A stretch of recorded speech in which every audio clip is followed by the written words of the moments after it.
NZ Aerosports, Icarus Canopies, now Gyro. That's right, we've rebranded, and Gyro is our next generation.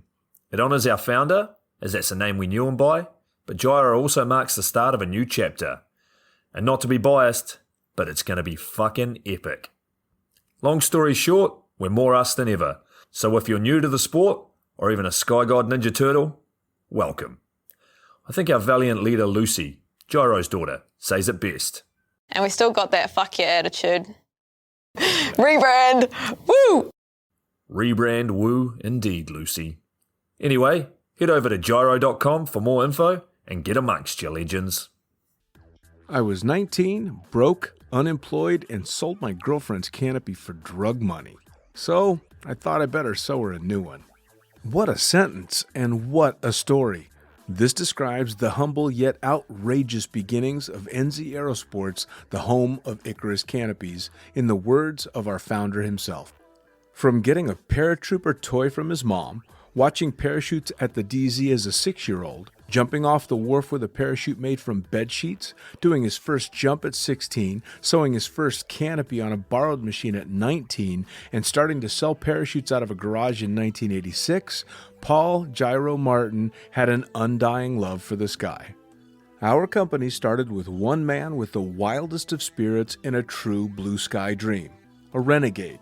In the time that Gyro created and ran the Icarus Canopies brand until he passed away in 2017, he pushed everything he had to its limits. We miss him, and we always will. Gyro is the next generation of NZ Aerosports. It honors our founder, of course, because it was the name we all knew him by, but Gyro the rebrand also marks the start of a new chapter, our next jump.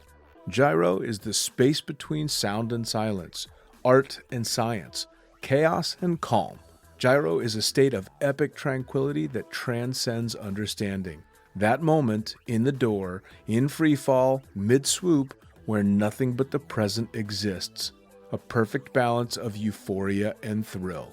Gyro captures our passion for flying and our commitment to designing break-the-fucking-rules canopies that deliver pilots pure, wild flight.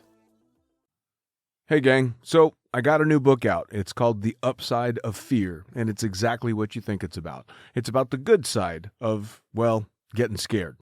In it, we talk not only about the science and biology behind fear, but the psychology as well. And it's not just coming from me, it's coming from some of the best in the sport. Omar Alhigelan, Jeff Provenzano, Maxine Tate, and so many more have contributed their sometimes terrifying stories to the book to help you overcome your fear. So head to the lunaticfringepodcast.com. You're going to find the link to the book there, as well as the other books. It's available in ebook, paperback, hardback, and audiobook right now. Coming straight from the cockpit, it's another episode of Lunatic Fringe with the fucking pilot.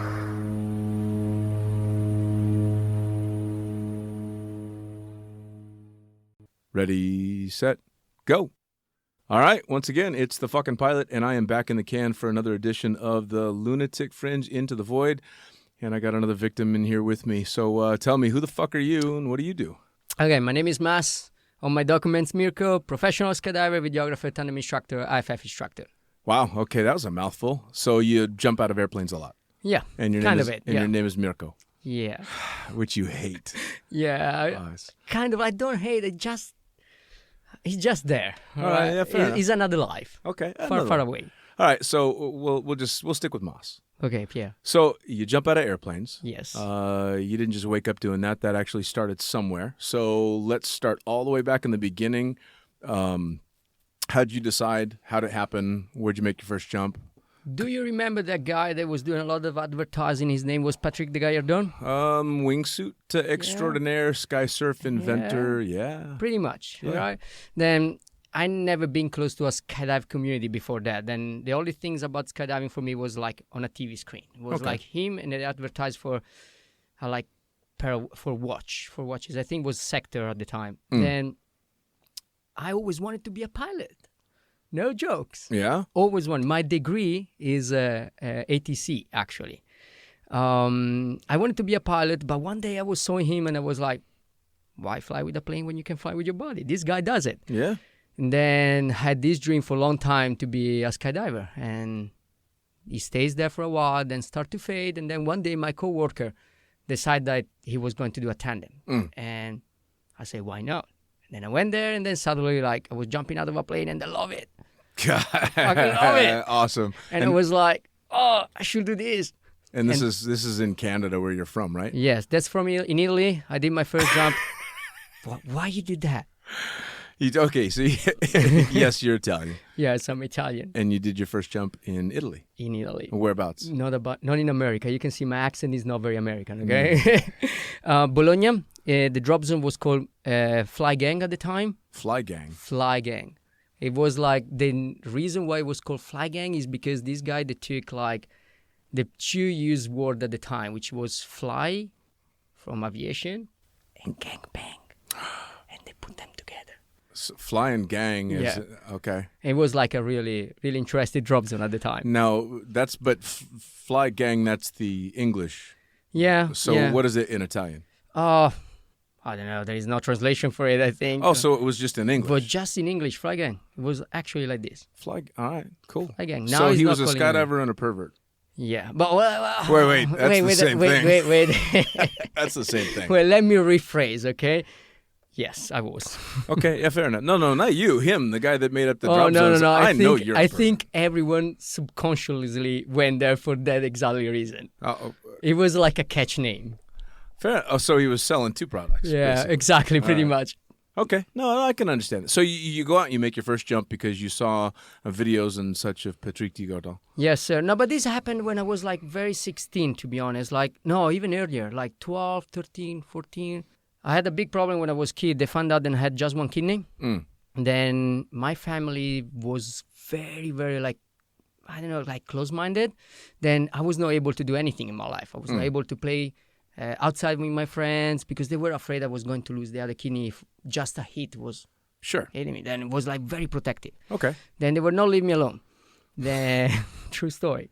Then I was like dreamer from when I was a kid. I was just like flying with my mind all the time. And it was this guy was taking me away from all the things that was going to happen. Very cool.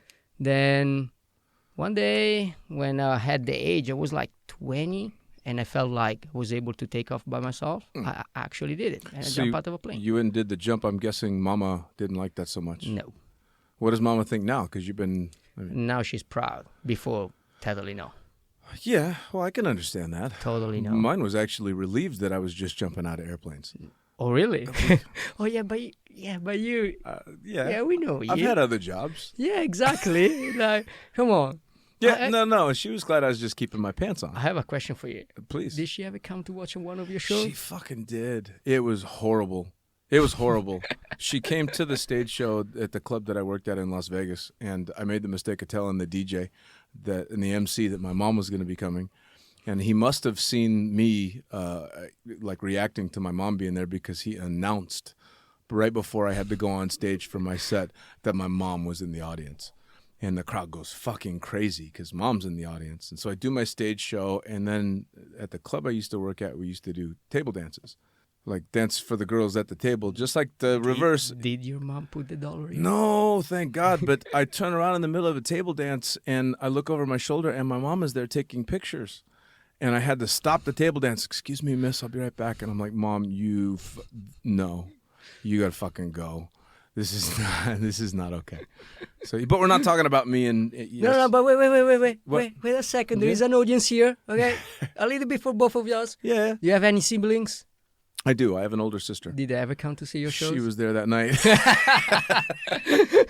Did you kick her out as well? Yes. Oh, okay. Get the fuck out. This is not okay. It's not all right. It was just weird. Okay, let's go. But she was proud, so that's That's it could fine. be worse. But she was still relieved when I was just jumping out of airplanes. Oh, fair enough. Yeah. So you make your first tandem. Obviously, you were hooked. For a second. Yeah. So where'd it go from there? Waiting 2 months, time to save some money, and then I end up like doing the FF course. My first jump was actually the 1st January 2007. Okay. Then was cold as fuck, was minus 30 degrees, minus 20, something like that. For Americans, that's in Celsius, not Fahrenheit. Thank you. And it was terrible. Still fucking cold.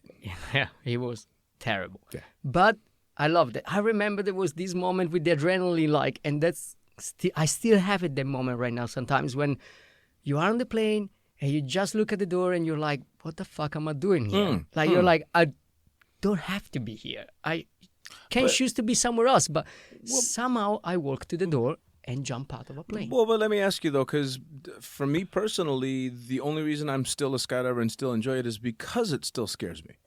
Yeah, it does. If the day that strolling down an airplane and stepping out of it 13,000 feet over the ground does not get my full and undivided attention is the day I need to be a fucking golfer. Exactly. I think that is the moment when you have to be a golfer because you're not scared anymore. Yeah, exactly. That's the thing. Like, if you're not scared anymore, I think you don't respect the sports anymore. Of course. Well, you and I met when I was not jumping actively. I took almost 4 complete years off, and I didn't jump again until a mutual friend of ours, Junior, Yeah, I heard about that. Yeah. He asked me to go make a jump, and the thought of skydiving scared me. Yeah. And I'm like, oh, fuck, it's time to go back. Yeah. It's time to go. But that is the thing. Every time you want to do something new, you feel like that's like, I don't know what you call it, like you kind of like itchy Yeah. up to your bum, and you're like, okay, it's interesting, no? Like, Yeah. you're like, you become like a 14 teenager again. You're like, I want to do it. Oh, I don't know if it's right. I want to do it.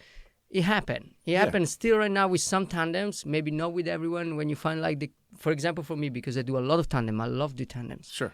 When you find the tandem, then he's cool, he's relaxed, he's cool, he's chill, then maybe it's not the same things. You get like, okay, this is another jump. But when you find the tandem, then he's very freaking out. Oh, it's so much That's fun. scary. He's scary on his guts. You can absorb that fear, and like, that's what takes me. Let me keep continuing. Well, to have them freak the fuck out and not only be able to show them an amazing time, but help control that fear and do something for them that they would never be able to do on their own. That's amazing. Yeah, it is. And you learn to read people so well. But That's wait, skydiving. we're getting way ahead of ourselves. You did a tandem. You got hooked. You jumped when it was piss cold, but you kept going. Yep. How did you end up starting working in the sport? We know where you're at now, but how'd you get started? One day, my drop zone was really famous in Italy because they were doing a lot of like event with like famous skydiver, like the famous sky gods, like Pete Allen, PD Factory Team, Babylon at the time, like all the big ones were coming there. Volare with Mike Carpenter, like very good people, like amazing people. Wingsuiting with the Birding team at the time. Then in Italy was really the center, like the skydiving center, where if you want to know something about skydiving, you must go. Because like, not to be bad to the other drop zone, but they were investing a lot on these kind of events. Then Sure. I kind of like start to meet the PD Factory team. And the first time Shannon Pitcher was there, Jan Bobo was there, and Jay Molesky was there. And I saw them swooping. Something else, right? And you know what I see? I see the chicks next to me loving that. Yeah. Yeah. And like, what do you want to do? Like, You are Italian. I was a nerd. No, wait. I was a nerd. Wait. Like, Wait. Just back up just a second. You just described 3 of the best swoopers that ever touched nylon. You watching them land, and the first thing you noticed wasn't a badass swoop or all this or that. It was the chicks next to you checking them out. Yep. You are fucking Italian. For sure. I love it. For sure. I love it. I'm not taking back that. No. Well, hey, no. I'm right there with you because I'm Italian by blood, not by birth. Fair enough. True story. Yeah, I wasn't born in Italy, but I'm born to Italians and a little bit of German and Hey, stuff. But your surname is still Italian, okay? Ricci, Ricci is yeah. very famous in Italy. Yeah. Keep it. No. So I completely agree. I just think it's very funny. Dude, he's that. Yeah. It was that. But we're going to get there about the chicks later. Of But course, yeah. what happened is like, it's easy. Like, it's just like, I want to be one of them. Like, you have to understand that I was a nerd. I was playing computer 13 hours a day. No jokes. Well, you were doing that for like competition stuff, weren't you? Yes. I was competing in computer games at the time. I was like 17, 18. Was nothing really like too big at the time. Was small, but that's what actually gave me the possibility to go in skydiving. Like, I won a prize money. I won like 5,000 euros. Wow. Computer games.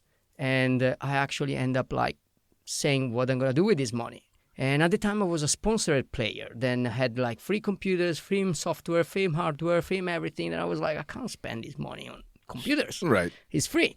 Then I decided to go and do skydiving. And throw it on skydiving. But I was serious nerd. That's why when I see these girls like looking at them, and I see their eyes. They were like popping out. It was like, oh my god, they touched the water. And like it's such like a stupid image. Like you feel like, oh my god, these guys are touching the water. Like, and I was like, I want to be like that. Yeah. So you kind of got it hooked right then. Yeah. So how did you go about trying to not be a video game nerd? I start to jump every weekend. Okay. Every weekend I was jumping a lot.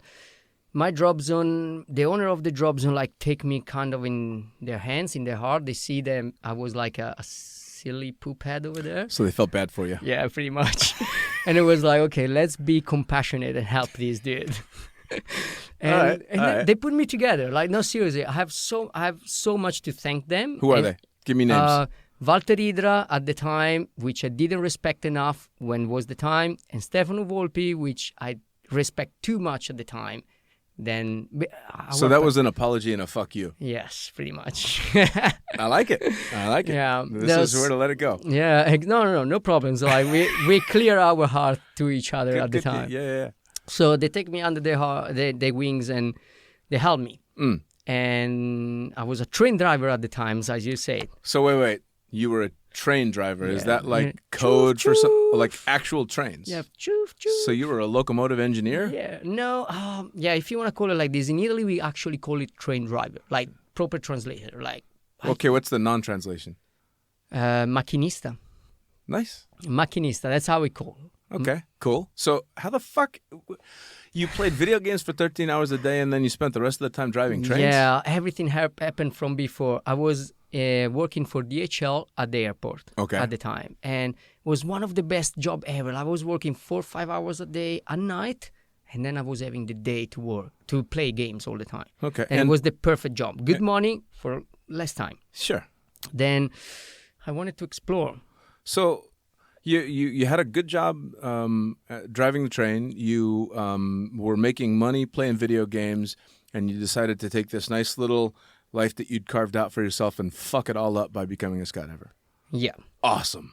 Yeah. Good choice. With the no help of my parents, which they stopped talking to me for 6 months, pretty much. They did. I bet they did. Come on. In Italy, you have to understand, like, train driver is a well-paid job, like a future pension. Like, you get, like, $6,000 a month, $6,000 a month. You get go in pension when you are 50. You mean skydivers don't have pensions?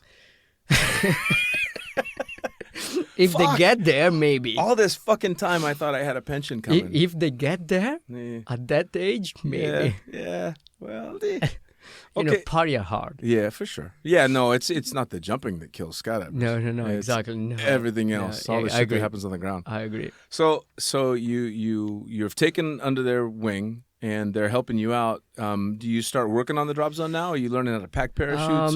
No, yes. I started to pack parachutes, but was not my thing. Like, I really wanted to be in the sky. Then, like, I was packing parachute, but I was, like, pretty much say fuck off every time. And every occasion I had to get in the plane and do a video, tandem in this case, or a coach or something. I was there. The problem is, like, I'm not the smart guy in the planet. Or I was not that smart guy in the planet. Like, seriously, my flying skill was not the best. Then I was being grounded to the video twice. Really? Yeah, because Why? I was going under. For anybody listening that doesn't skydive, the pretty much the only places that the camera flyer shouldn't be is above the fucking tandem or below the tandem, because that's where all the crazy bad shit can happen. So bad.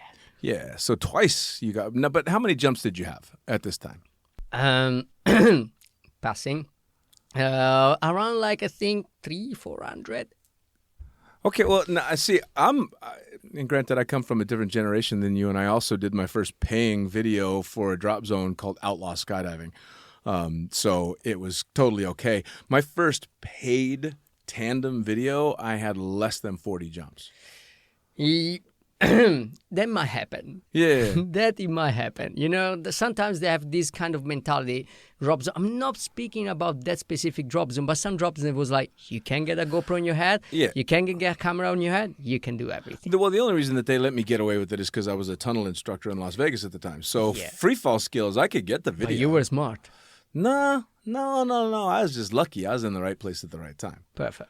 But I also didn't fly under my tandems. Yeah, Yeah. All right. I was not really smart. Yeah, but you were a low time jumper. Come on, a couple hundred jumps. That's just enough jumps to know how to kill yourself. Yeah, fair enough. But like, there is these things, you go under, you feel like, oh my God, I fuck up. I need to get back. I need to recover what I did. I made a mistake. Oh my, I need to go back. And then when you make the second mistake, right, then it's not cool. So now tell people that don't jump, why is being under a tandem bad? Well, a coworker that I had assist actually one of these malfunction, which is like one of the worst that might happen on a tangent jump. Like your container might just open during the free fall. Mm-hmm. Everyone might think it's not me. It happened. Sure. So you're saying the parachute could accidentally, the tandem's parachute could accidentally open. The videographer parachute can accidentally open under the tandem jump, which means that you're going to make a wrap. Sure. Like the tandem parachute is going to be wrapped around the canopy of the video flyer. And this is like really the worst scenario because here we're talking about 3 people. And one is a very innocent person, then he just want to enjoy her time. Sure. Well, and another bad thing that can happen too is the same if the tandem were to be accidentally deployed. This if you fly above, for sure. Well, and even below if you're really close because the tandem at first with some equipment actually accelerates a little bit, which means that they could fall into you. Yeah. So again, bad. So never directly above, never directly below. Completely agree. So you got your ass grounded for that. Yeah, twice. No more tandem. If you want to do video tandem, you go back on training. And that was a guy, then at the beginning, I didn't really like it. Of course not. Yeah, you never like the guy that comes to you and says like, hey, you know what? Stay calm down for a second. And you are like full of hormones around the planet, chicks everywhere, like, and you want to just to be like, hey, I'm a video tandem. Like, like, give phone numbers to the chicks and everything. That's what it was. Of course. You need to get my background. Loser, skydiving, boom, explosion, nuclear, atomic bomb, boom. All you have to do is say video game and vagina. And that pretty much sums it up. Pretty much. You played video games 13 hours a day and all of a sudden you found out what a vagina was. Exactly. Yeah, that's actually what happened. That would pretty much scramble any guy's brain. Yes. And that's what happened to me. In skydiving, no. Yeah. All right, so we'll fast forward just a little bit. You've obviously now gotten to the point where you're not flying under and over tandems and doing stupid shit and getting grounded. So when did you find yourself established in the sport and working in the sport? Okay, I'm going to start a little bit from around that time. I was like 1,000 jumped around, and the PD Factory team come around the drop zone for the second time. This time, instant then, Jay Molesky, there was another guy. This guy was Jonathan Tegel. Okay, for who doesn't know, Jonathan Tegel, for my modest opinion, it was the best person. I'm not saying skydiver in the world, but person in the world. Like, loved him with all my heart. Sure, as many people did.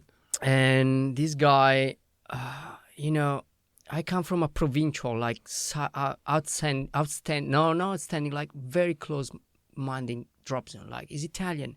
We don't see much around the world. And this guy suddenly, I don't know why, maybe because he was feeling sad for me, or I don't know. Seriously, I'm not joking. Like, from after his death, I tried to see everything. Sure. Seriously. Like, I tried to understand him in everybody. Why me? And I was never able to speak English, not because now I can, but at the time, seriously, zero, none, nothing. And this guy decided to take me to Lake Elsinore and take me there for like over few months. Nice. And like take me under his wing. And we were like just speaking Italian and Spanish. Okay. And I don't know, this guy showed me the world. Sure. In his way, in a small way, showed me the way and changed my life. Because like I thought I was trying to buy a house in Italy. I was trying to be like, the perfect little Italian, like work hard, go to church, which it talks about drop zone, go to drop zone every Sunday and be good. But he told me and he says like, you must come with me. I was bullied at the drop zone. That's why I say before it was a thank you and a fuck off. Sure. I was bullied at the drop zone, and people that were smarter than me saw that. So you got bullied at the drop zone. Yeah, People were not nice to you. Yes, the owners. Actually, the owners. Like, we're not talking about the other people. The owners, because I wanted to learn. I was starving to learn. Like, think about to take a person then sit in front of a phone right now. Nowadays, 13 hours a day, and you put him on somewhere when he found out that is his own life. Like, this is like what he wants to be. Like, this guy wants to absorb everything, wants to learn. That was me. Sure. And this guy was taking advantage. Some of them were taking advantage, big time. Yeah, for sure. And I learned a lot, but I gave back a lot. And these guys see that, and they were like, you must come with me. And I went to US for the first time, and I was like, wow. Well, in Lake Elsinore, and I'm sure you made it over to Paris Valley. I made it to Paris Valley for just one day because, like, I had this kind of, like, he was my idol. Like, you know, he was my, I don't know if it's the right word to say, but he was my god, my sky god. No, absolutely. Where he was going, I was going. And I left skydivers, you know, because one day he just said to me, listen, get fuck out of here. Go spend some time somewhere else. Like, seriously, like, I was leaving attached to his shoulder. And the only thing he said to me was like, listen, there is skydivers, you know, there is Paris Valley, 30 minutes from here. Just get the fuck out of here. Please. Go check it out. Yes.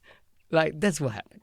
Now, when would this have been? What year? 2009. Okay, so well after my time. Paris Valley is the very first turbine drop zone I ever jumped at. Yeah, very pretty drop zone. To be honest, I tell you, I went there, I didn't jump.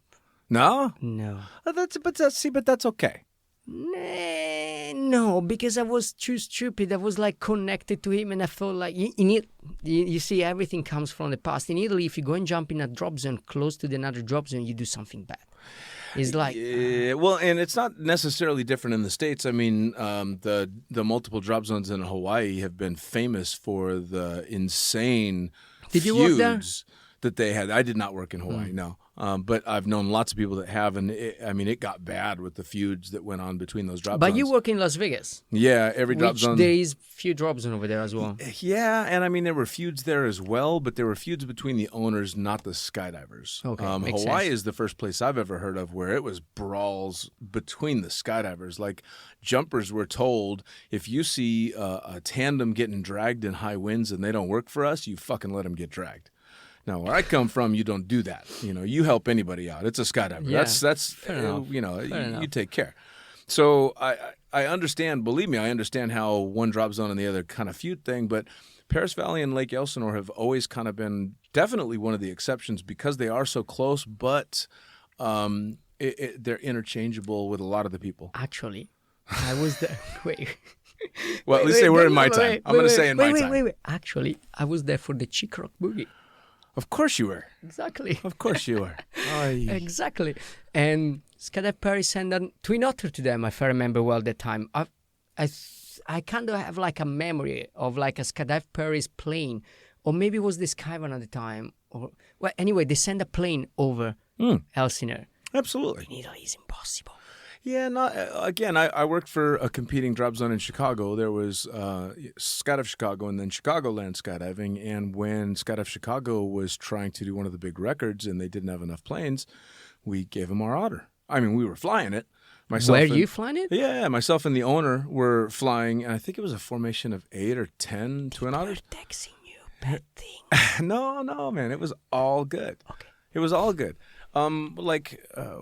And again, this is way back in my time, but in '98 when I was still doing the sky surfing thing, it was myself and my sky surf partner, Mary Tortomasi.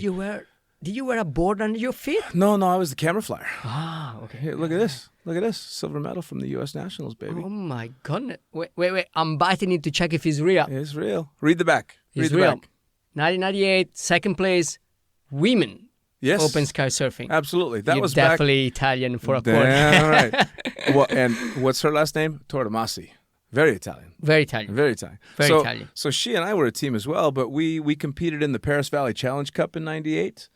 Took second place, and then we ended up in the Open division in the Nationals, which was in Elsinore. So it was all the same people, and it was great because it was all well mixed, and everybody was really happy. And that was when I ended up on board the airplane with some of my heroes because I was still very low time in jumping, and Arizona Airspeed was on the airplane, and And Omar was on there doing freestyle because he wasn't with the free fly clowns anymore. Well, there weren't free fly clowns anymore. And we were sky surfing with Craig and Tanya O'Brien, who I think I've said it on every fucking podcast. They're like the most amazing team that ever was. How long did you view sky surfing?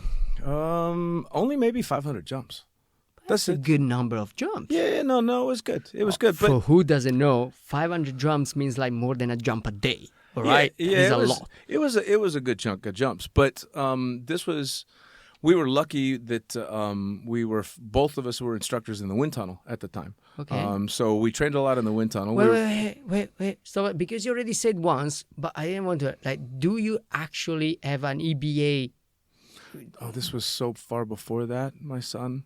Oh, God. No, man, I became a tunnel instructor in 1996. When Dude, the only I was tunnels, 11. yeah, fuck off. I was 11. No, sorry, 12.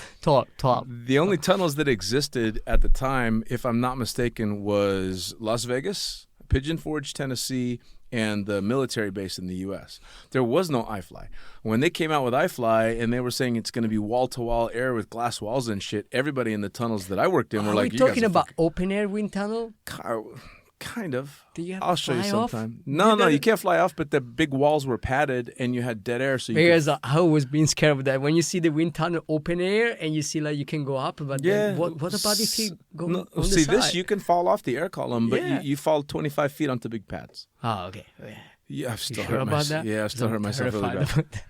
But so we did that, and trained in the tunnel, and we were actually sponsored by the tunnel to do all the competitions and stuff. But this is way back in the back. Well, in dude, the, this is something that I definitely didn't know. Choose second place medal, and they're like looking at me. That I didn't know, and I know Daddy from a while. yeah. Okay, there's always been a while. something to learn. It's been a while. Okay, so anyway, you were in I'm going to call it my alma mater because Paris Valley was my first turbine drop zone. Gypsy Rose was the name of the aircraft that I jumped out of. I guarantee a lot of people Were just you smiled. flying or were you jumping? There? Jumping. No, okay. I didn't start flying until many, many years Wait. ago. Where did you start jumping? Where? Yeah. Vegas. Like So- tandem AFF Vegas. Yeah, I did AFF in Vegas. I learned how in Vegas, and I worked for every drop zone that ever was in Las Vegas. But Paris Valley is only 2.5 hours away from Las Vegas. Okay. So when Mary and I were training for sky surfing, we had to have a twin otter, Okay. or at least a larger aircraft. So we Okay. would drive down to Paris Valley and train. Okay, that's cool. Yeah. That's awesome. Yeah. When was that? Say again the time. That would have been. We started jumping together in '97. We were in the Nationals in '98. I was 13. Yeah, It's definitely my daddy. long time ago. And we'll get into the whole daddy thing later. Keep calling me daddy. People are going to think some really weird shit. I'm Yeah, just there is saying. nothing weird. It's just him back off Actually, from me. That's it. There's a bunch Okay. of weird shit. But anyway, so back to Paris Valley. You don't fucking jump in Paris. I don't even fly in the tunnel. He's right there. He's looking at me. But I come from a mentality where you cannot jump in a drop zone where you work for it. I was not working for SEO, don't take me wrong, but the respect that I have for Jonathan, because he was there and he it was his own drop zone, then it makes me feel like guilty. Sure. All right. And that's something that I have with myself for a long, long time. Sure. Like, I was never able to jump in another drop zone because I was feeling guilty towards my own drop zone. I say they give me a lot, but I realized way later how much I gave it to them. So you treated it like cheating on a girl. Yeah. Ah, all right. Yep. So when Yeah. did you finally get over that? When I come back from US, start to work like as a full like videographer over there because like I was competing, I was training a lot in canopy pilot, and that's the main reason why I went to Elsinore, right? Then Jonathan told me, come to US, you're gonna see a different world, and we can train together, all right? And he never charged me, all right? That's why he amazed me. Like this guy was like a PD Factory team member, like one of the founder of it, and he never asked me one fucking cent. I was sleeping at his place for a while. So for another time, I was sleeping at the drop zone, and I was just wondering why this dude is doing that to me. All right, like I was like, does he want to bring me into bed? It came to my mind. Like, Was he using you to pick up girls? Hey, look, I'm taking care of this poor little nerd. It might be. You should It might bang be, me you know, because yeah. Look at how nice I am. Might be. It can be everything. But what was? I realized that I don't care. Yeah. I don't care Fair enough. because he showed me a word. Then otherwise, I was not here right now. I was not So talking to you. You would have gotten into bed with him. Ah. You would Oh, have. dude, like that guy showed me you for life. I'm not gonna say no. I'm not gonna say yes. But that guy was.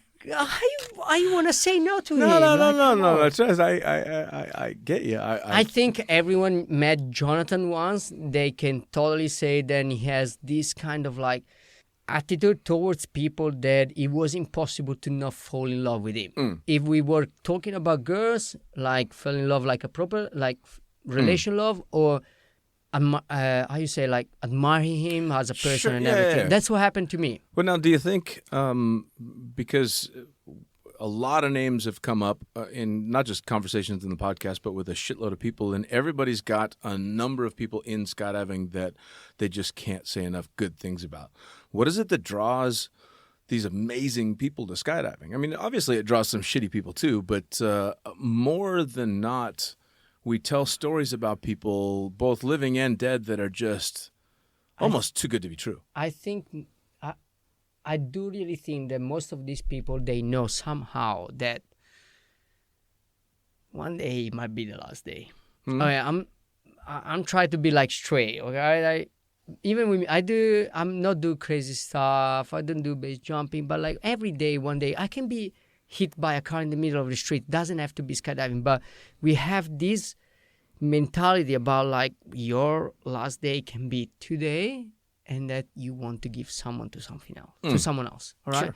And then you take someone under you, and then everyone, like I had it myself too. I see someone, and I get somehow connected, and I want to give my knowledge to them somehow. It doesn't have to be that they have to be like me, but I want to transfer my knowledge.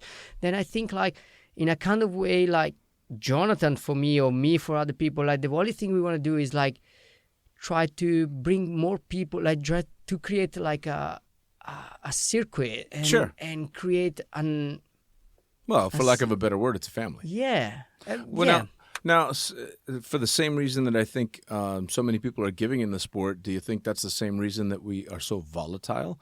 I mean, I've seen people cork off over the smallest little things, but then 20 minutes later give the same person they were just cussing out a big old hug. Is it just the passion that's needed for what we do?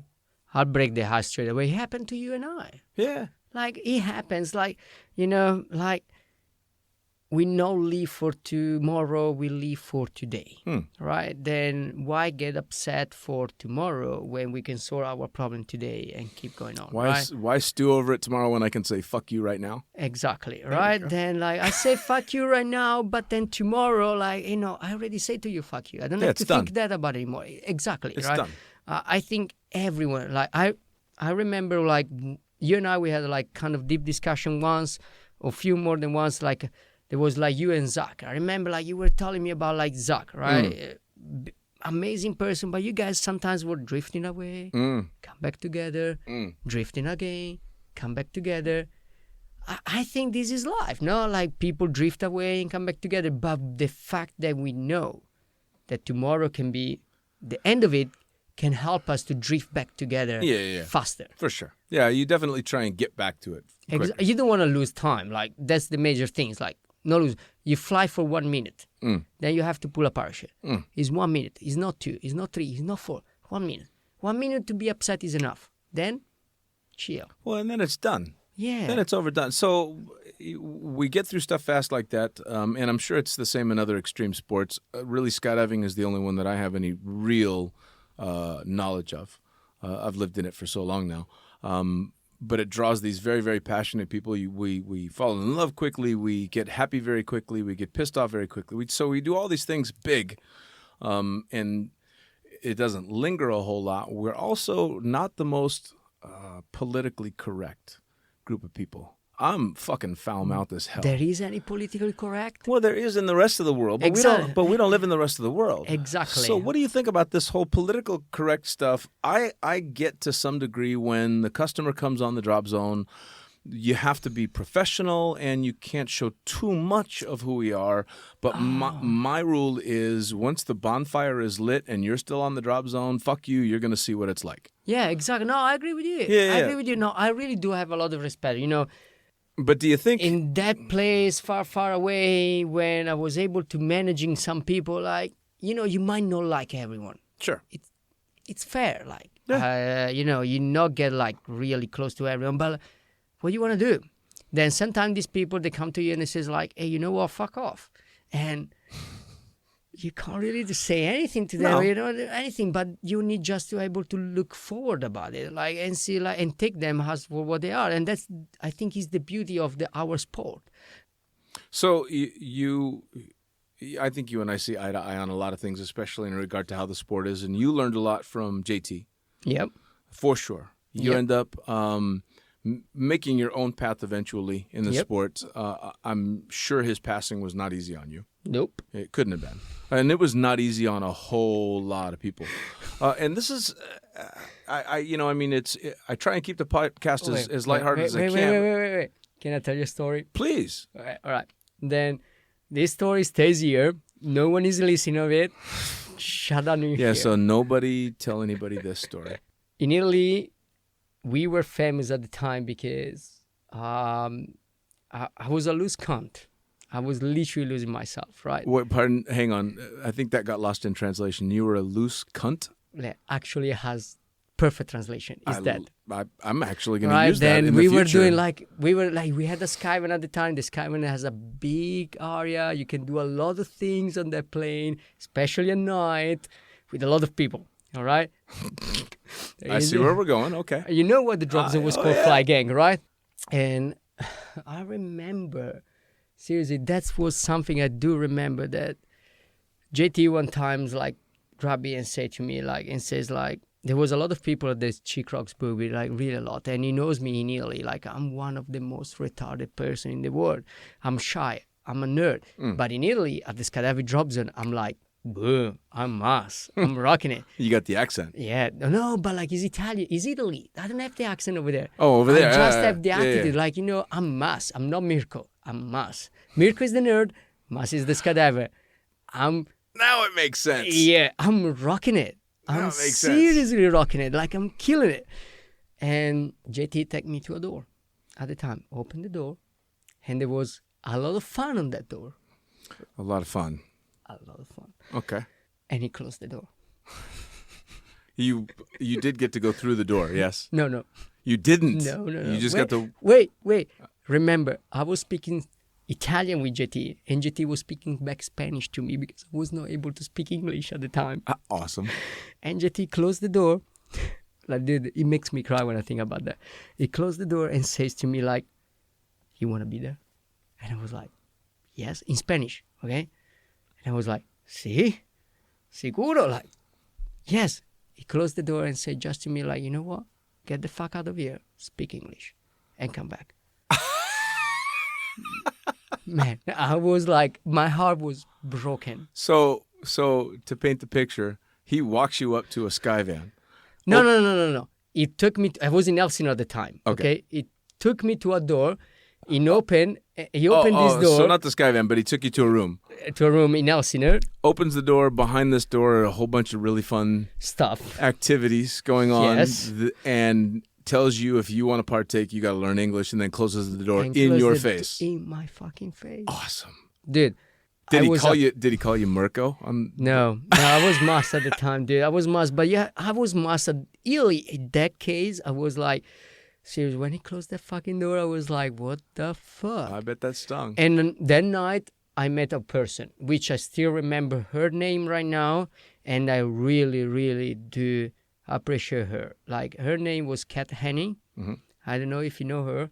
Is like a skydiver. She used to jump a lot. I'm not sure she jumps a lot, but I was not able to speak English. And I was by myself at the bar drinking a beer. All right? That was me. I was not able to speak English. She comes sit next to me. She offered me a beer. She cheers me, and she left me. And after JT and her, that's when I realized, like, I got to learn English. I need to fucking learn English. I want to get laid. Yeah. Yeah, like, okay. Kate was hard work, all right? It was really hard work. That was not possible. But she was like the kind of girl, like, I think like she was awesome. She's a skydiver, a cool girl, chicks. And this girl from nothing come around me and no for me. What's the name again? Kate Haney. Okay. All right. I'm gonna have to. I'm gonna have to see if I can remember. I'll have to think about that. All right. Yeah. Well, cool though. So you ended up with this motivation that not only you're being a little bit more accepted, but you're also getting your balls busted, which skydivers are amazing at. Yeah. I think we can both agree if you do not have a thick skin in skydiving, you're not going to be a skydiver for long. No. And that's coming from a guy that's been nicknamed fucking Princess for 23 years. I wasn't like. They were shouting at me. They were like shouting bad words. And this coming the second... No. Bad words, like not jokes. Like right. You're a dickhead. You're an asshole. You cannot do that. You're a fucking dickhead. You're not... in front of everyone. Like we're talking a real humiliation. That's pretty hardcore. Yes. And this come the second person that changed my life. Mr. Ernesto Gainza. The guy that jumped with the most smallest parachute in the world. You sexy little fucker, you. Yeah. He is too. Yeah. Isn't he? Yeah. He changed my life. The fucking hair, the attitude, the accent. Oh, Ernesto. He was little, but he's a fucking Rottweiler. Good things come in small packages. He's good. Yeah, exactly. He's good. And Daria knows. Yeah, and Daria knows. Daria, his wife. How tall is Daria? Oh, I don't know. Like almost 6 foot. She's taller than me. She's taller, and he's a little. But this is the classic representation of like the statue of a person is not about his height. No. But it's about his art. His art was like. Yeah, no, he's massive. he's Insane. fucking as tall as the David. Insane. Yeah. All right, so Ernesto, you meet Ernesto, who does hold the world's record for landing the smallest parachute ever. In the world. Then I was in the national team of skydiving, canopy piloting at the time. I was competing for Italy, and I was the organizer for 2 or 3 national championships in Italy. Okay. I was actually organizing the championship. And Ernesto came one of these national championships, and he literally looked at me, and same as Jonathan, he says like, you do not belong here. I didn't know what Ernesto was doing at the time. I didn't know anything. We were just competing together. Then I was meeting them in Klatovy, in Russia, in Belgium. Like I know, the European circuit. I was like just competing around the European circuit. Sure. And Ernesto said to me like, you don't belong here. And I was looking at him and I was like, what the fuck are you talking about? Like, I don't understand shit of it. And I was like, okay. It's okay. It's all good for me. No worries about it. And then suddenly one day he takes me, it says like, you need to get out of there. You need to create your own world because like you there are like a waste. And I kind of knew that in back of my mind, like was there something he was telling me, but definitely helped me out. And one day I decided to take off and go to Australia, drop everything.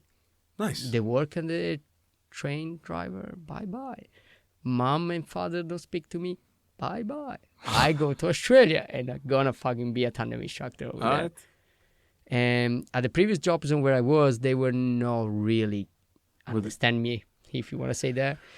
So no they tandem were... instructor, no FF instructor, you're a loser, you cannot do that, you're not able to fly. And I take this on as like a competition. I was like, I'm gonna show you I can do it. Oh, yeah. Well, there's nothing better in the world than a good solid fuck you. Exactly. Look at me succeed where you said I couldn't. Which was your fuck you? Oh, everyone had a fuck you. That's Come a on. whole nother podcast. Yeah, but everyone had a fuck I've you. had so many fuck yous. Give a hint for the next one. No, but I don't. I honestly don't even know. I really because I don't think I ever said fuck you. It was more like just a fuck. Fair enough. I Forrest Gumped my way through most of my life and my career. I've just fallen into amazing shit. No pun intended. That's good. Yeah, Which was the best shit? Oh man, it's all of it. I mean, Wait. Your highlight. the skydiving has been obviously the cornerstone of my entire life. Yeah, no, we're not talking about skydiving, okay? Because there is no skydiver here hearing it. Maybe there you have a highlight that is not skydiving. Well, dude, I accidentally became a stripper for 11 years. People paid me to take my pants off in public. So this might be your highlight for a moment? It was for that, for what it was for a little bit. Sure, absolutely. The only reason that I was able to become a skydiver was because I was a stripper. The only reason that I was able to become a pilot. Who knows me knows that I don't have the body to do that. But I'm really curious about it. Why you was keen? Why you were keen to do that? Keen to be a stripper? Yeah. Oh, I wasn't. I was a fucking idiot. I didn't want to do that. I just wanted to get laid once from one girl.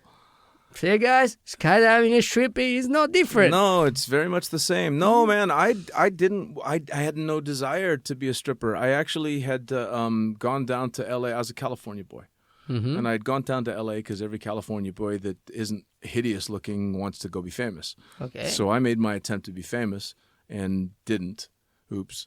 And ended up back in Northern California where I was from, working a shitty little job in a banquet office in the Holiday Inn in Sacramento in Northern California. And I ended up working with just a whole bunch of girls. And I had a big crush on just one girl. Now, when I was in L.A., I did nothing. It was horrible. These chicks. I come back, I got this shitty job. I don't have a car. I got to ride a bicycle to and from. I'm a total loser. I'm just not a horrible looking loser, but that was it. I had zero going for me, no talent, no nothing.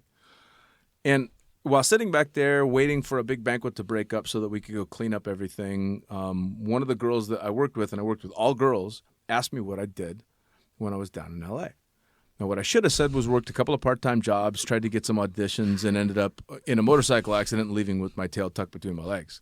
What I said was, I went on a bunch of auditions, I worked here and there, and I moonlighted on the weekends as a stripper. I have no idea why I fucking said that. None whatsoever. And luckily, they didn't get to ask me any questions because as soon as they were ready to ask me questions, the banquet broke and we had to go in and clean everything up. So about a week goes by.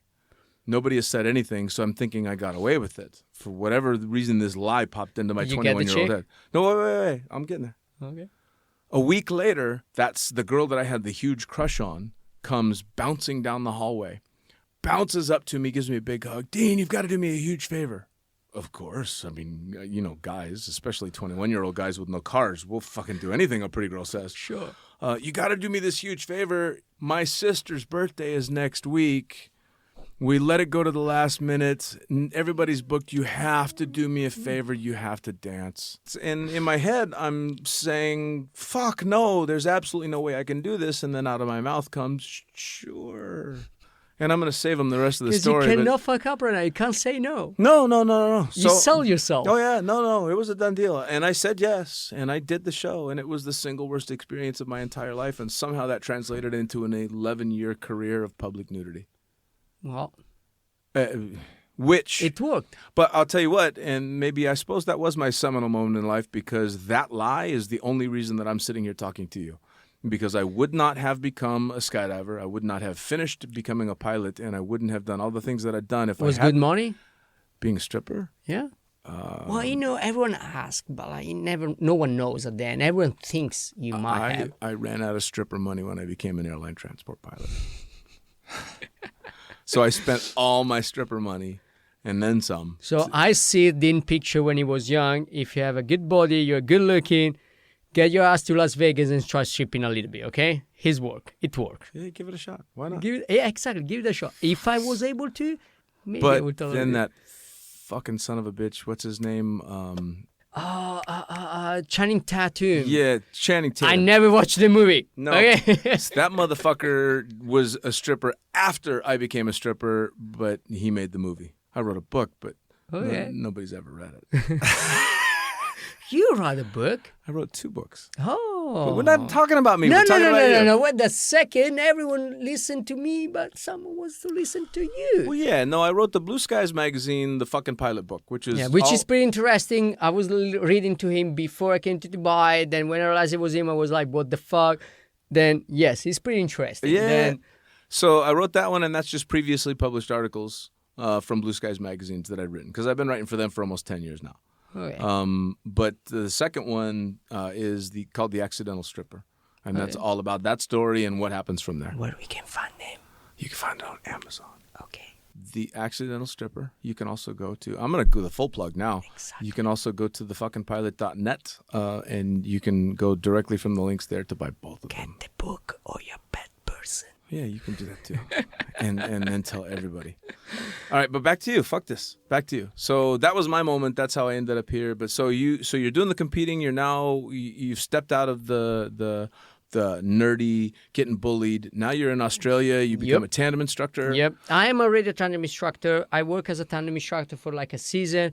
I was having like 300-400 jumps, and as everyone did it, I faked my numbers. Because in Australia, they were asking you 500 jumps. Like, who's the idiot that says I have 350 jumps? No offense to the people that did it. I'm sorry, okay? But like, sometimes you need to... I remember Richard Branson, right? Like you. Yeah. Okay, like Richard Branson say, if someone gives you an opportunity and you don't know if you can accomplish it, just take it and try your best to do it. Yeah, fake it till you make it. Exactly. If you cannot make it, say sorry. But if you can make it, you win. Yeah. And that was my mentality at the time. I was like, I can't lose this opportunity. This is my moment. I need to get the fuck out of here. So you lied. Yes. You lied. But you lied for a check. I lied for life. But it's the same thing. That doesn't matter. We did it. I agree. And it worked. Now you're here. I'm here. I agree. Right? We're both sitting in a toilet. Exactly. Which is a fucking amazing toilet, which is still like, okay, later. Yeah. You're going to see a picture of it. It's insane. Anyway, I'm in Australia and I go to Wollongong, busiest drop zone in the planet. And I was like, fuck yes, I'm in the best place in the world, skydive Wollongong. Like they do 300 jumps in a day, 400 jumps in tandems in a day. Jeez, these guys are like the machines. Yeah. And I thought like, I'm going to work for these assholes. Of course, it's not going to happen. Like this guy take like real professional. They know, like I was like a kind of a manager. If someone say you have 500 jumps, I know this dude, I have 300 jumps probably. Like, then this guy don't believe any words of me. Fair enough. Shake hands. You the good point. But a guy at the time helped me out, which his name was Rob. And he sent me to a drop zone in Early Beach. It's a small drop zone. A little Cessna helped me out. Like you're not gonna do a lot of jumps, but you're gonna have some fun. And you're gonna and I went to Early Beach, which is in north of Queensland. I was doing 4-5 jumps a day, 6 to 7 jumps a day in the weekend. It was pretty good. I gained a lot of experience over there. And I messed up a lot. Like, as you do. Yeah, exactly. As you do. Handicap. Never did handicap in my life. Oh, handicap. And they asked. For those that don't know, you're not only doing a tandem where you're 100% responsible for another life, which is strapped to your chest, and dealing with the parachute system, which is strapped to your back. You now have a fucking camera strapped to your left hand, and you have to frame pictures and video while you're doing all this other stuff. Exactly. So the owner of the drop zone, one of the most amazing person, like seriously, I haven't met, like Jonathan Ernesto, this guy. What's his name? Right. I don't remember. I'm a bad person. That's okay. I'm a bad person. I didn't remember your name till you told me. Shut the fuck up. I'm a bad person, but this guy, I told to him like, hey dude, you know what? I found an apartment down to the road. It's like 3 kilometers away, but I don't have any ride. I'm going to cycle every day. This dude was like, you know what? Fuck that. Take the van. Every night and every day, drive our van. And I was like, wow, this guy gave me the van, let me drive every time. I was coming from Europe, driving on the left side. No, well, anyway, different from Australia. And then I found myself driving on the other side of the road. Twice, close accident. Like, seriously. But anyway, I get to work and I get to jump out of a plane. Once, the most crazy story ever in my life, I had to landing on a tree. So you had a tree landing. Was it was a tandem? It was a tandem with a 16-year-old dude. You landed a tandem in a tree? Yeah, man. Like, you gain experience just making mistakes. That's how I take it out. I've never landed a tandem in a tree. I've never even heard of anybody landing. I kind of did it. Yeah, I did it. That's awesome. No, it's not. But it was cool because everything went perfect. All right? Except for the landing in the tree. No, actually, it was pretty cool because I explain you these things. Like in Australia, you have gum trees. All right, these trees are really small. They have a lot of arms. They're really tricky. All right, you can get like hit into like the veins or the arteries in a second. But I don't know what happened that day. My mind say, "Fuck that! There is a palm tree right there. It's 10 meters tall." Or at least I thought it was. 30 feet. Land on a fucking palm tree. So you landed on a 30-foot palm tree. No, wait. I smash into the palm tree. And the canopy start to like open and close around the palm tree. And I land so softly. Because under the palm tree, there is fucking nothing. You hit a palm tree. I hit the palm tree. I didn't before. Like that was the amazing things. That's why I'm happy I land with a 16 years old dude. I tell to him because like the story was like we jump out, a storm come in, clouds come in. We thought it was coming later, but it come earlier. Like my mistake, totally my mistake. Instant to hitting for the beach, which was really close. Right. I hit him for back to get back to the job zone. I want to be the cool instructor. Right. Not the smart decision, No. but the coolest one. Yeah. Right. Then I went back for the drop zone. Then, sorry, I was Oops. into a cloud until like 1,000 foot. Then the canopy was going up and down, was closing and opening. I was freaking out. And when I said to this dude, like, dude, we're going to land in between the tree, the 16 years old dude started laughing. And that's relaxed me so much because it was like, if this dude is not freaking out, I'm cool. Yeah. Yeah. Well, I'm yeah. cool. If your 16-year-old student isn't losing his shit. Yeah. Then you might have- He helped me a lot. He helped me. I have to say, I was new at the experience. I was having like, at that time, I was probably having like 600 jumps because it was towards my end of experience in Australia. Then I was having a little bit more experience, but nothing like this. And I landed crashing into this tree, locking on a palm tree, and then we fell down. Under was completely clear. The dude was cool. I was cool. We just walked back to the drop zone. Like we had like 30 minutes walk back and pulled back my parachute. Like I put it all together, like put it on the container as much I was able to, and walk back to the drop zone. Like in half hour, helicopter was looking for us. I still remember like that thing. Wow. Well, yeah, but I mean, it all worked out, and you learned a valuable lesson when it was all said and done. Yeah. Oh yeah. Yeah, Yeah. dude. Yeah. So you learn hard lessons in Australia with fucking palm trees and shit like this, but you're learning stuff. How long are you chucking drogues in Australia? For like just over like 6 months, maybe a little bit less, but like about that time. Okay. About that time. And in that 6 months, you decided, I mean, how long did it take to cultivate a love for tandems? Because it took quite a while for me. I fucking hated doing Okay, tandems in Australia. get back a second. Like, Yeah. I loved the tandem from the first time I did my tandem. Really? Yeah, because like, I know it seems like stupid, like, but if I loved it so much, think about the chicks I'm going to jump with. I see a theme. Like, seriously, dude. Like, let's break the glass straight over here. 80% of the tandem instructor become tandem instructor. Why? Girls was like hooking up with the tandem instructor. I have to do it. I was a nerd. What do you pretend from a nerd and sees that? Like, we want to be that. 80% got their tandem ratings for pussy. I got mine because of a dick by the name of Michael Hawks. Say these stories, please. Please tell me this story. No. No. You tell me this story. Yeah, it's super short. I was working at Skydive Las Vegas at the time, and I was absolutely raking it in, just shooting video. At the time, you didn't have to be multi-rated. You could just shoot video. And the camera guys, myself, a guy by the name of Danny Kuhn, amazing free flyer, camera flyer, and Steve Werner, again, amazing AFF instructor, course instructor, him and his wife as well. But the three of us were shooting video and making just a shitload of money, and the tandem instructors didn't like that because we were making more than them shooting video, and we were getting the chicks. So I got sat down by... Totally Italian. Yeah, I got sat down by the owner of Skydive Las Vegas at the time, Mikey Hawks, and his chief instructor, a friend of mine by the name of Simon Wade, and was told, you'll get your tandem rating or you'll fuck off. And I was making really good money, and I was getting to have sex.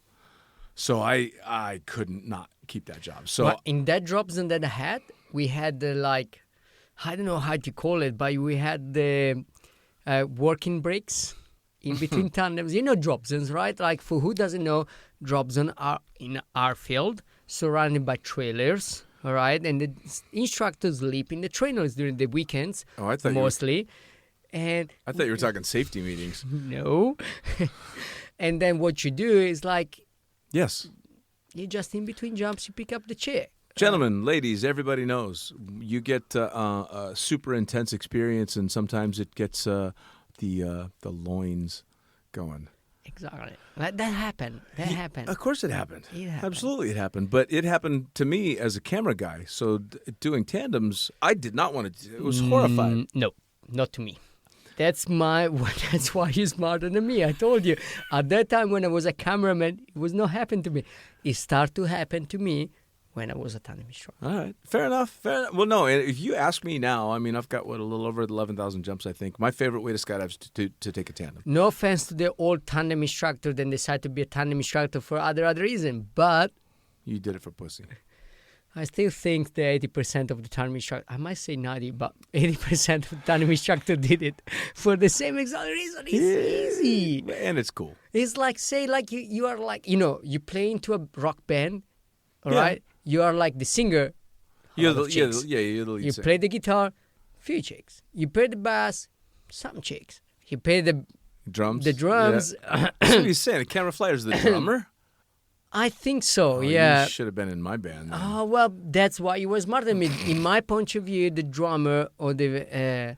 even right now, today, nowadays, I don't like to do video. Don't take me wrong, I love jumping. Jumping is the best things happen to my life. But the video is not able to create a connection with the tandem students. Like, the students create a bond with the tandem instructor. Well, yeah, I agree. There's not as much of a connection between the camera flyer and the student, for sure, although there's that eye connection at that aha moment that always meant a lot to me as a camera flyer, to look in the student's eyes, and I'm the first set of eyes they see when they realized, holy shit, Yeah, here I am. But with my experience right now, I would say go back and meet your students. Which name is gonna remember? Of course. No, absolutely. And Nothing to give back to the video. Yeah, no, and I Like, don't nothing to do. disagree at all. I don't disagree at all. So, well, then, so clearly we're talking to the guys right now, but not necessarily the guys, because we know a lot of female tandem instructors as well. Yes. Who are absolute badasses. Completely the opposite. Who I guarantee did not get into, No, well, at least most of completely. them didn't get into it for the I pussy. met so many badass tandem instructors. Sure. So many badass tandem instructors. One of the most badass tandem AFF instructor I ever met, and tandem instructor I ever met. Like, they work with me, and they were like amazing. Sure. They were like the most amazing people. But I don't know why. It's the opposite. The guys don't find that very attractive. No, Like, because they find it threatening. I think so. Like, for me, one of Well- the best skydiver I ever met is Ashton Lane. Like, she used to work for Skydive Dubai for a while. She was like, when I see her for the first time, she was like, wow. And she was like, back in the days, like, related to Junior, which you interviewed like a while ago. Yeah. And she was like really good, and a soul and a person and everything. She's amazing, but at the same time, Yeah. I think like people like her is a threat, as you say. Of course, it's a threat to guys, because guys we're trained to be macho, and guys are supposed to be tougher than girls. Now, that being said, if you listen to the podcast I did with Olga and Cornelia, I got to give Olga shit because she was on record with me. Yes, you were, Olga, so shut the fuck up. I can hear you talking from here. She was on record as saying she wouldn't date a non-skydiver because they were a bunch of pussies. I can say I know Olga and I know Cornelia, right? Two different person, completely different, but amazing at the same time. I really, if I was not a skydiver and I was looking at them both for how much attractive they are, as a man, I would probably feel like a little bit of a coffin with myself. Well, yeah, you'd be threatened. Of Yeah, course. for Of sure. course, For sure. because- Look at them. If you don't know Olga Namovan and Cornelia, they just did a podcast with Dean, and they're very amazing chicks. That is super good, but they are at the top. Yeah. And if they are at the top, you cannot be at the top. Sure. No, and that's threatening to a lot of guys, Yeah. for sure. Well, now let me ask. So you said you competed for a while, but you ended up chucking drogues, and you Yeah. are, for all intents and purposes, a skydiving workhorse. Yep. You chuck drogues, you shoot video. Yep. There is no podium. There are no medals. No, I have few models. And, Yeah, but I mean now. You oh, know? no. Yeah, so you had your time, and just like me, I earned my medals and stuff, but it was a very small part of my career. But you've decided to turn it into a career that there are no accolades. No one is going to, with the exception of the individual people whose lives you touch, there's no fame, there's no I fortune. don't need a there's no- badge. Yeah. Like, my life is always been that, like, I was like always an outsider in everything. I was an outsider in life. I told you my family was really like restricted, and it happened with skydiving. I was like really bullied. Like, I was over an outsider then. what I realized is like my life is not a badge. All right, then. Well, now when did skydiving? Because in every podcast so far, the one thing that everybody has said is that beside the jumps, the draw to skydiving has been the community. But for you, it wasn't. The community was not a welcoming thing. No. So when did it change? Because you could not keep doing what you're doing if eventually it didn't switch. No jokes. Still, go back to Jonathan Tagle. He opened the door and he closed the door. He showed me a word and he closed that word. And he said, if you want that word, you need to get that word. You need to get there. I'm not going to give you that word. A lot of people are used to get everything they want on their hands. Like, you know, a lot of people are used, especially in this society right now. You want this, you get this. You want this, you get this. Instant was like, gratification, yeah. Yeah, no. He made you earn it. He just fucking closed the door. He says like, no, fuck you. You're good. You can be better. Get the fuck out of here and come back when you know. All right? So what happened is I was in Australia at the time and I was throwing drugs, as you say, and Ernesto Gainza called me. And he says like, dude, how many jumps do you have? And at the time, seriously, no joking, no more like lying and everything. I was like, hey, dude, I have 600, 700 ton of jumps. And he was like, you know what? I want you. Okay, why not? Like, Jonathan Tagle was living there, working there. My idol was living there, and everyone was there. The teams was there. Everyone was there. The war was going around there. Well, and over there, too, at the time, you'd sit in the States and look at everything that was happening in Dubai and go, holy shit. Yeah. It was like the dream drop zone. Yeah, you would see Mike Wittenberg like shooting videos. You see Jonathan Tagle landing on a boat.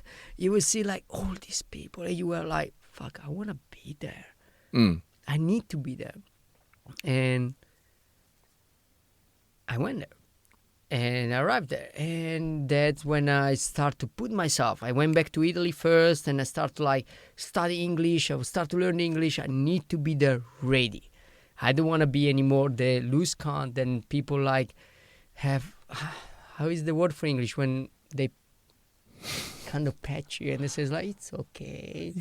Yeah, no, they're just kind of helping you along, yeah. Yeah, I wanted to be the person who was like, you know what, I'm going to get that. Sure. And that's when I realized that, I seriously realized that skydiving was my card, my badge out of like the loose world. All right. I was a loser. And I was able to get out of it.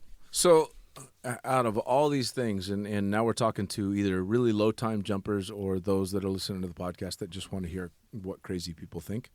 Because they think we're fucking... If you don't jump out of an airplane, if you've never jumped out of an airplane, you think we're crazy. Yes, they do. Or they think we do really cool shit, but they still think we're fucking crazy. Yeah. So, for those people, the motivation to step outside their comfort zone, besides pussy... beside the pussy, but like... That's what the freaking world turned on. Of course, yeah. Yeah. We want to be good people, not talk about that. But if you want to get out of it, for me, skydiving was set me free. All right. So for some, you got a kid that's a gamer. You got whether it's a boy or a girl. You got somebody that's maybe just a little bit shy. You got somebody that wants to do something crazy, but they don't want to go too far. Why pick skydiving?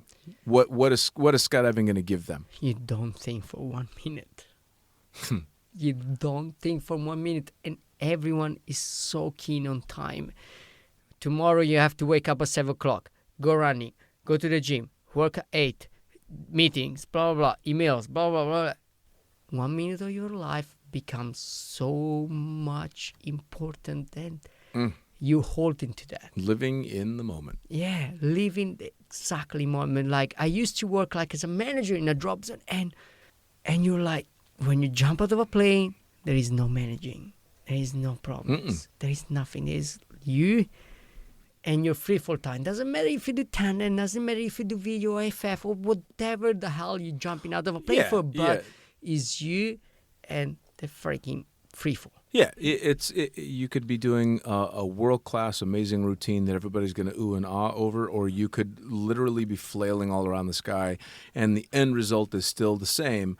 You are living in the moment. Yes. And I try to explain to a lot of people that have asked me that aren't jumpers, what do you get out of it? What's your favorite part of skydiving? And I tried to break it down once, and okay, the free fall is this, and the canopy's this, and the landing's this, and this, blah, blah, blah. And then I thought about it a lot more myself, and my very favorite part of skydiving is letting go of the plane. Yeah, the exit. That's it. The Just exit the physical is the 10 seconds. Yes, the physical and mental actual having to let go, to just open your hands, to let your feet step off the airplane, to make that conscious decision to go, fuck it. I have Let's a go. wonderful woman next to me right now. In this stage of my life, she is like absolutely everything, right? And Hi, banana. ciao banana. But like this girl like just started the skydiving course like a few months ago, and then seriously I'm absorbing her energy, like the exit moment of the plane when you plan it, the first 10 seconds when The raging grin on their face that they can't control. you don't know what the fuck is going on, and I don't know what the fuck is going on right now. Yeah, doesn't Then matter. think about, I have like, seriously, guys, I have 12,000 something job. I don't care. But like, seriously, I don't know what the fucking is going on in that 10 seconds. In that 10 seconds, I just see her smile. Her fucking smile. That smile give me the strength to believe that tomorrow I can be a better person. And that's happened when I jump with... Fucking hell, we got deep. Yeah, no. Yeah, you need to No, be it's able... good. You need to be able to go deep, all right? Yes. When you jump with different people every time, when you jump with a tandem student, that's why I don't like video. I don't like video because they're not touchy. You don't feel it. But I like tandem because I feel the adrenaline on the students. But when I jump with Tori and I see her face right in front of me, and like, Of course. she's like she's just Well, and there. it brings it all back. It fires it all back up, and it makes you remember, even if you forgot. And I forgot for a little while, and then I remembered on my own. But you get to remember each and every time, especially when jumping with Tori or anybody like her, why you're in it in the first place. Because, I mean, we can say anything we want about skydiving. Skydiving has become extremely safe. I trust the safety of overall skydiving more than I trust driving down the highway by a long shot. But skydiving is still fucking dangerous. You're jumping out of an airplane and you're trusting on some nylon and string to do what you want it to do. I actually heard about Tom Newman today. Tom Newman, if who doesn't know, is one of the most expert guys in tandem jumps, UPT, and everything, right? And he actually said that. He says like, we don't want to use a specific word in skydiving, which like, sorry, I'm a little bit drunk, but I don't remember the word which one is it, but it pretty much says like, we don't want to show off that the skydiving one is easy because it's still dangerous. Yeah. All right? Then everyone, like you do rock climbing, you do like any sports, like you take your sport. I always thought that something extreme is your mind. Doesn't matter if you do skydiving, doesn't matter if you do rock climbing, doesn't know if you need like scuba diving. If you take that activity to the extreme, you need to build like a mind. You need to build like something around it, like to help you out. Like, and that's in all these years what skydiving helping me. And like, and now I'm able to share it. And like when I hear about someone else, like you said before, like about skydivers, like we do something crazy. Yes, we do. But we try to take out the best out of it. Of course. Well, and yes, we do. What we do is a little bit nuts. It's in our DNA. When you get to the door of the airplane, your entire being is screaming, "What the fuck are you doing?" It does. And it takes a lot of discipline to not only get yourself to jump, either discipline or crazy, whichever, pick, to do that, but to do it over and over again and then to control it. And I had a wonderful conversation with Melissa Nelson Lowe, actually, very recently, who said that the more and more you jump, the more and more you take control of that inner dialogue in your head that's screaming, "What the fuck am I doing?" And it becomes, all right, I'm doing this. And it's a mix of both, because I still, just like you, have that what the fuck as I'm going to the door. And as soon as I let go, it's this is what I'm doing. That's what I always say to the tandem students. What they say to me, they ask me, like, did anyone bailed out? And I say to them, like, listen, there is two adrenalines. Like, the first one is the one, it makes you feel like, what the fuck am I doing? I'm jumping out of a plane. But as soon as we open the door, that adrenaline takes you in the door. It makes you jump out of a plane. Sure. Like, every drop zone, like, I used to work in a drop zone that do a lot of jumps per year. And we had, like, maybe 10, 20 bailed. And seriously, when you get to the door, you really cannot stop yourself to jump out of a plane. If it happened, okay, we can maybe do a turnaround and jump again. But most of the people will jump out Most of of the a plane. people will jump. Yeah. Yeah. No matter how terrified they are. And I think that's the adrenaline. I always thought there is two adrenaline.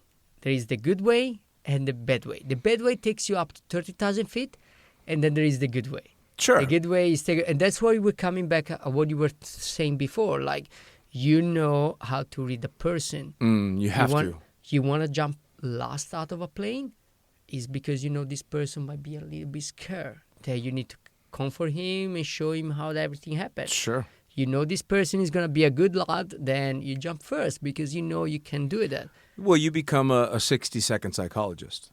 You have to learn how. I like it. Yeah. I do like it. You become an on-the-fly, I can say or do what this person needs to give them an experience that I know from personal experience is going to be fucking amazing. Yeah. And you also know, and knock wood, I've never actually had a refusal, but... You were a tandem instructor, right? For a very long time. I've got maybe 8,000 tandems. Exactly. Yeah. So what was your experience with tandem?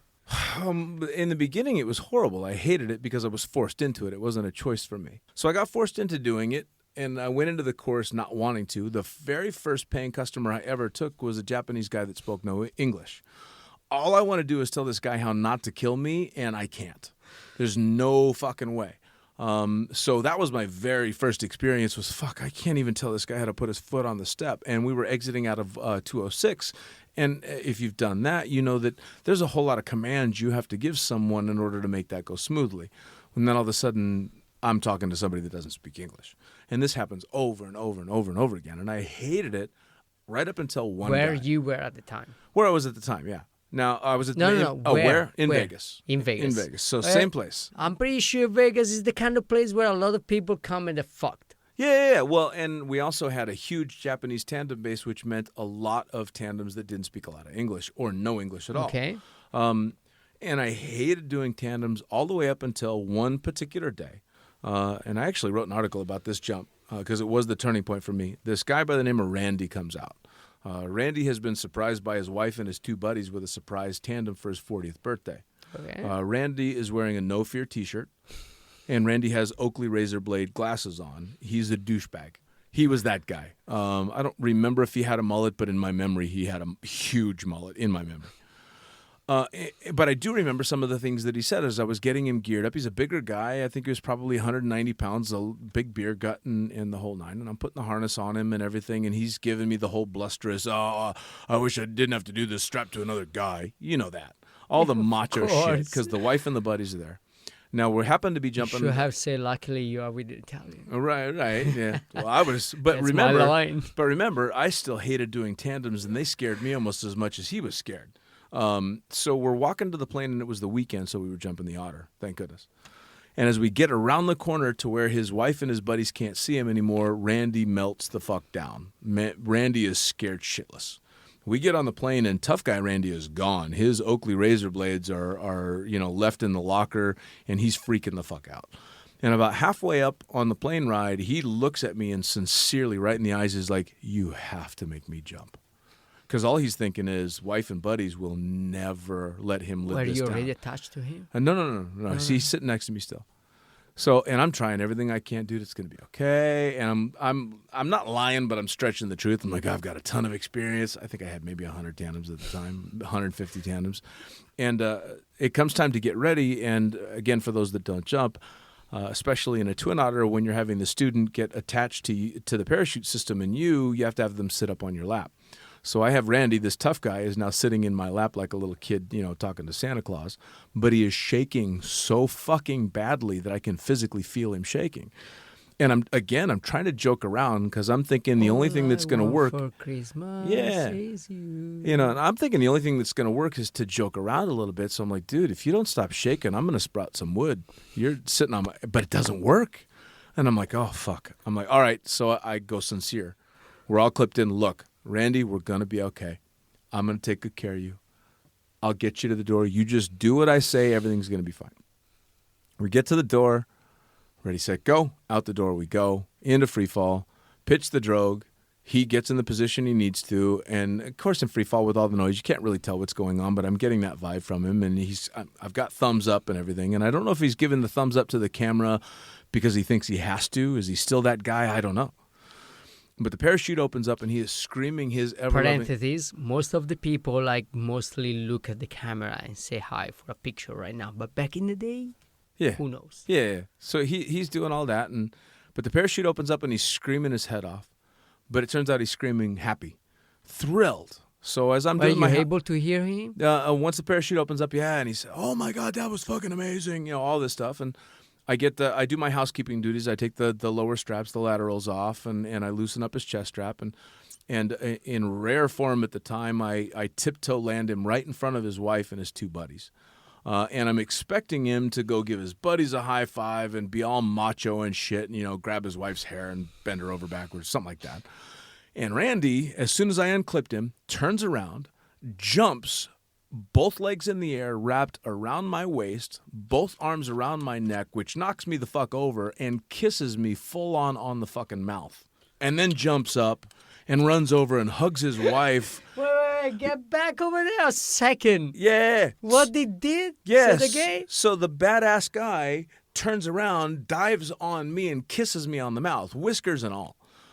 And at first I'm like, holy, what the fuck, dude? Get the And then it dawns on me as I'm still laying in the dirt as he's running on. Do you know how much took this guy to do that? Exactly. And that was the thing is as I'm watching him walk off with his buddies and his wife, I'm like, for even just that short period of time, even if it only lasted 20 seconds, Randy forgot to be the hardcore, no fear, Oakley blade sport and badass that he'd been when he showed up, and he was just himself. And right then, and literally at that moment, laying in the dirt, I'm like, I love being a tandem. No jokes. Like it means 5 seconds can change a life. When did you start flying? When I was 16.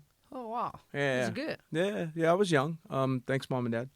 And I didn't start flying again until I met Granddad. Oh Good yeah. guy. I started working at Grandpa. I started working at Skydive Cross Keys, and Skydive Cross Keys had a flight school on the field, and so I renewed everything, re-upped everything, started flying again, and then the rest is history. Yeah. Yeah, man. Happy? Yeah. Oh God, yes. I wouldn't change it for anything. Wait. Say it again.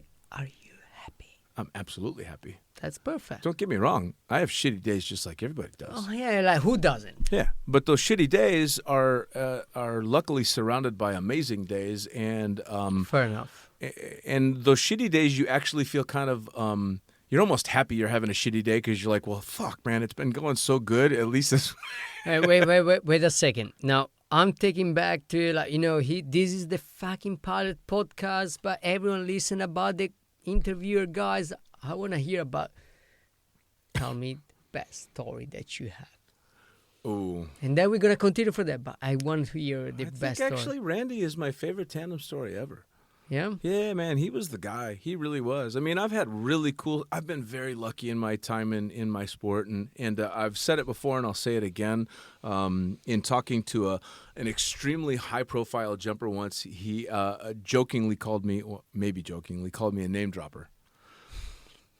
And I thought about it, and at first I wanted to be insulted, and then I went, "Oh wait, I think everyone would be." I'm like, "Wait, no, I'm totally a name dropper, and I'm a name dropper because I've got really fucking cool friends. At the end of the day, the coolest thing about me are my friends, because I'm like you, man. I'm a workhorse. I was a workhorse tandem instructor. I was a workhorse camera flyer. I've been a workhorse jump pilot. I consider myself good at all of those, but there's always somebody better." And I'm fine with that. I'm great being a workhorse. I love it. Wait. So, guys, no jokes right now. I'm going to hug Dean. I'm definitely moving this fucking microphone. Oh, he is. He's coming in for the hug. I'm coming for the fucking hug. You can see Here it her is. like Oh, I'm hugging him. You didn't shower before you Okay. came over. Awesome. I love it. Well, now let me ask you. As we're slowing things down and we're getting towards the end, I want you to do the same thing. Answer the question. What do you say to anybody? You want to jump? You want to do this or that? What's your advice to anybody that's kind of just trying to sort shit out? I don't give a crap about skydiving. That's what I want to say to you. Like, I don't care if it's skydiving. I don't care if it's rock climbing, scuba diving. I don't care. Like, as you said, you are happy. Just take it. Take it there, hold in. Hold on to you, because like everyone is gonna be jealous about you. Oh, like, yeah. When I see people jealous about me in a good way, don't take me wrong, don't be jealous, like, but they see people like come to me and says like, oh, you have the best. That's what they say every time after the job. Like, So, a job, Mark- you have the best job. in the Mark planet. Norman said the exact same thing. There's nothing better in the world than to hear someone say, you've got the best job in the world. Please don't take me wrong, people. My job is the best job for me. It might be different for you, but if you find your job, hold into it. Oh, yeah. Hugging, take it tight, and make it yours. There was a moment in my life. I'm not lying to you guys. Like, I'm pretty fucked right now. Then I can, frankly speaking, When you were playing video games 13 hours a day, masturbating using tears as lube? dude, like, seriously, guys, like, I was that guy. No joke, that didn't give you the perfect picture of it. Guys, hold on to what you dream. Like, I'm the exactly reflection of your fucking dream. Yeah. I made it. I'm not the most smartest person in the planet. I'm not the most, like, crazy person in the planet. But I made it here. You can do it. That's the Hold thing. it. That's the thing that people don't seem to understand is the end game should not be money. It shouldn't be fame. It shouldn't be possessions. It should be I'm fucking happy. Happy. That's it. Happy. Like, I'm happy. Dean and I had like back history. We know each other for a long time with like so many people. But like, seriously, how many people can count in your life that can say come to you and it says like, hey Dean, how are you? I don't see you for 10 years, but you know what? I'm happy. Yeah, and that's what it needs to be. And if anything, that's been the theme to all the podcasts that I've done so far is that everybody that I've talked to, good or bad experiences and scary experiences and thrilling experiences, every one of them they're happy. They're absolutely happy, and that's all that matters. All right, so parting words. Give us the Mas parting words. Make it special. Make it fancy on the fly. I sing. You sing? I love to sing. Oh I God! love Can to we sing fade a little this bit. out No, to you singing? Fuck that. What are you gonna sing? Like, Tori, I love you so much. Sing- I'll tell you like Sing to her, why. please. Sing to her. She hates that. Sing to her, But she hates please. that. Banana. You know you love it. But she hates that. What are you gonna sing to her? No, I can't sing that to her because she hates that. No, you have to. What are you gonna sing? No, I can't, like, really. Like, she has a history about, but like, before I met Tori, like, long time ago, like, everyone knew me at the place where I was working for a long time because, like, I was singing all the time in the place. I actually got grounded. No, not grounded, but I actually got in a meeting and they says, like, hey, man, you know what? You should come down a second. But I was singing every fucking time. And my favorite group is, like, is not because now he's in the movie, but I love Queen. And there was, like, Bohemian Rhapsody. And You're not gonna sing Bohemian Rhapsody. no, are I'm you? not going to. Which one are you gonna sing?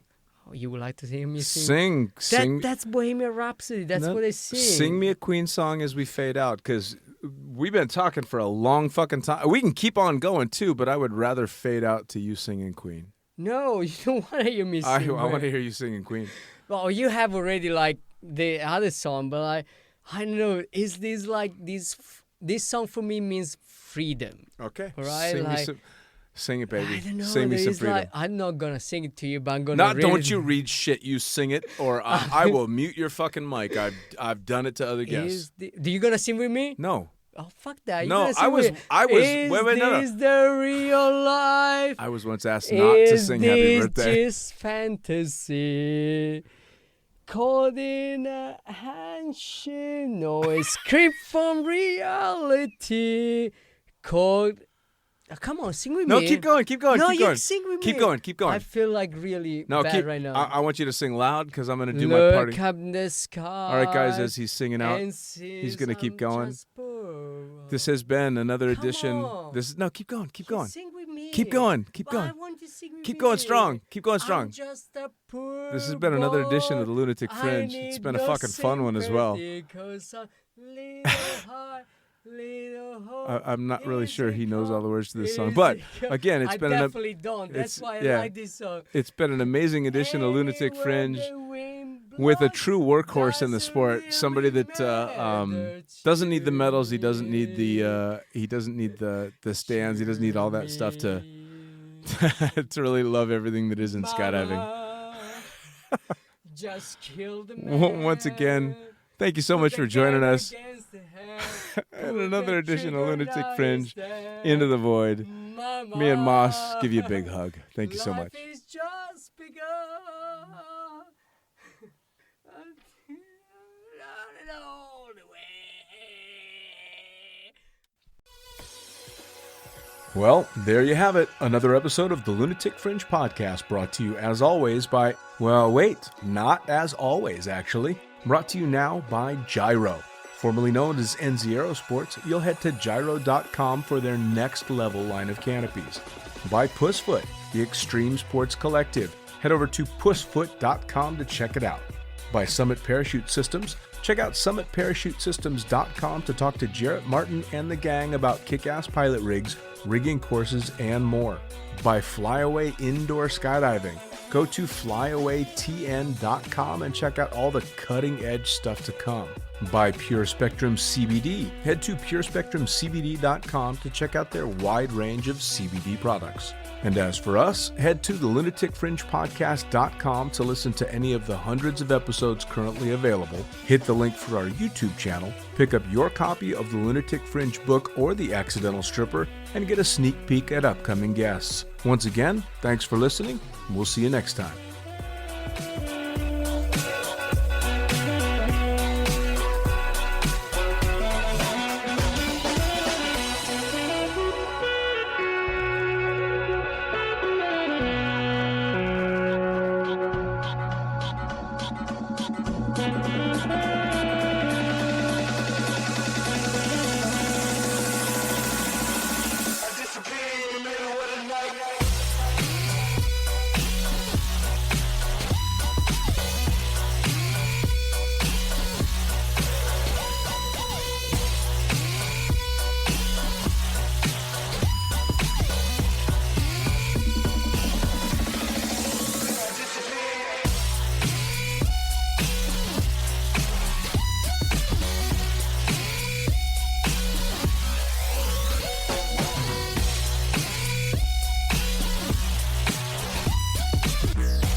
Damn.